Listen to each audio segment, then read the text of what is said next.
On First Block, we like to introduce you to people who are trying new things, like opening a new restaurant or planting an urban forest. We decided we'd go back and check in with some folks you've met on past programs and see how they're doing and see what a difference a year makes. When I first sat down with chefs Dave Mancini, Mark Joslia, and Andy Holliday, the three friends were in planning stages for their new restaurants. What looks more like an archaeological dig will be Seldon Standard on 2nd and Seldon in Midtown. Yeah, it's hard to envision sometimes. We're actually kind of standing in the back kitchen here.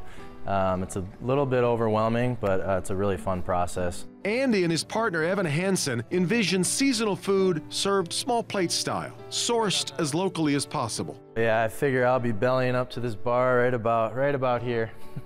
There's a lot of pressure, absolutely. There's a lot of buzz and hype about the restaurant. Absolutely, I feel the pressure. I need to live up to that. Not to worry, Seldon Standard exceeded expectations. The Detroit Free Press named it their 2015 Restaurant of the Year, calling Seldon Standard the best of the best. We honestly were very surprised being so young, so we were just very grateful to receive that. It's really cool. We give ourselves small pats on the back, but every day we have to perform and give people a positive experience. So if we start believing the hype, that's when it's over. Wright & Company is in the space that was once the Wright K Jewelry Company ballroom on Woodward and John R. in downtown Detroit. So we have the beautiful dark wood, the white marble, the brushed metal chairs, and the oxblood leather booths. So it'd be a really great dynamic with really cool lighting. Mark and his partner Dave Kwiatkowski, who owns the Sugarhouse, want the restaurant to be a neighborhood hangout, serving contemporary American food without long waits.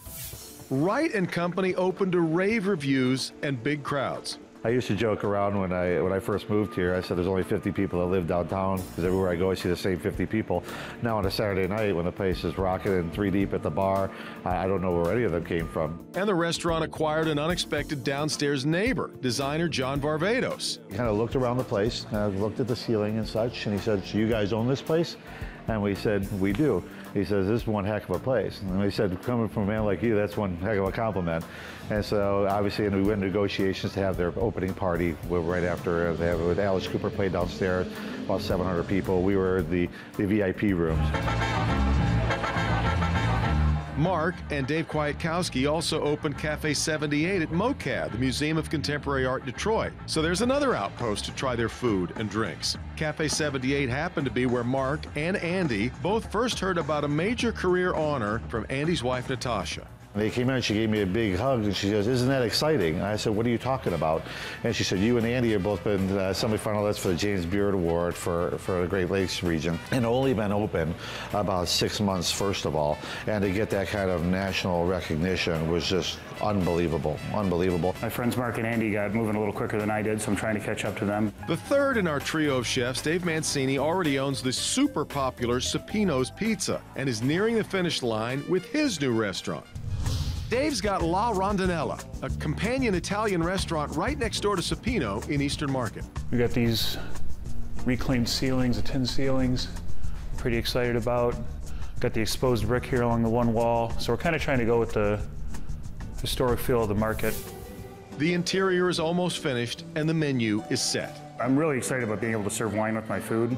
It may sound strange, but it's just such a basic component of Italian food. Everything we're using is going to be Italian, and we're talking about real Italian wine, not Italian wines trying to imitate California wines. We're talking the stuff that Italians drink, small grapes from, regional things that are not necessarily what you'd hear about on any wine list.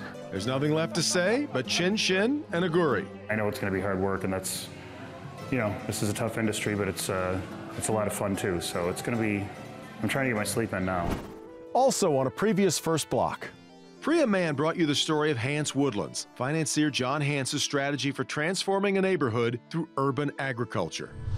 Here's the Hance Woodlands plan. Take about a square mile between Jefferson and Mack on Detroit's east side, right near Indian Village. Clean up everything you can and plant a tree farm in place of blighted buildings and empty space.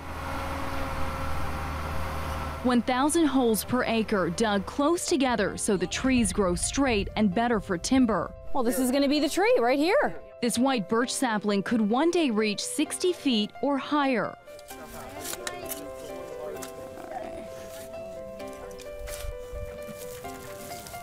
we planted a tree.